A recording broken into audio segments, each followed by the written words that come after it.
ദേഷ്യം കൊണ്ട് നമ്മൾ എന്തെങ്കിലും ചെയ്തു പോയ ഒരു നിമിഷത്തെക്കാൾ നമ്മളെ ഖേദിപ്പിക്കുന്ന മറ്റൊരു സമയമുണ്ടാവില്ല. വിശുദ്ധ ഖുർആനിൽ സത്യവിശ്വാസികളെ കുറിച്ച് അള്ളാഹു പറയുന്നത് വൽ കാളിമീനൽ ഗൈള വൽ ആഫീന അനിൻ നാസ് എന്നാണ്. ദേഷ്യം വരാത്തവർ എന്നല്ല, ദേഷ്യത്തെ അടക്കി പിടിക്കുന്നവർ, മറ്റുള്ളവർക്ക് പുറത്തു കൊടുക്കുന്നവർ. കൈകരുത്തുകൊണ്ട് മറ്റൊരാളെ അതിജയിക്കുന്നവനേക്കാൾ ശക്തൻ ദേഷ്യം വരുമ്പോൾ സ്വയം നിയന്ത്രിക്കുന്നവനാണ് എന്നാണ് പ്രവാചക വചനം. ദേഷ്യത്തെ നിയന്ത്രിക്കാനുള്ള 3 ടിപ്സും പ്രവാചകൻ തന്നെ പഠിപ്പിക്കുന്നുണ്ട്.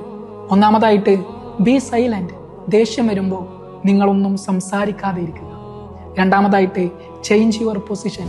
ദേഷ്യം വരുമ്പോഴുള്ള ആ അവസ്ഥയിൽ നിന്ന് മാറുക. മൂന്നാമതായിട്ട് പ്രവാചകൻ ഒരു കാര്യം കൂടി പഠിപ്പിക്കുന്നുണ്ട്. പെർഫോം വുളു. നിങ്ങൾ വുളു ചെയ്യുക.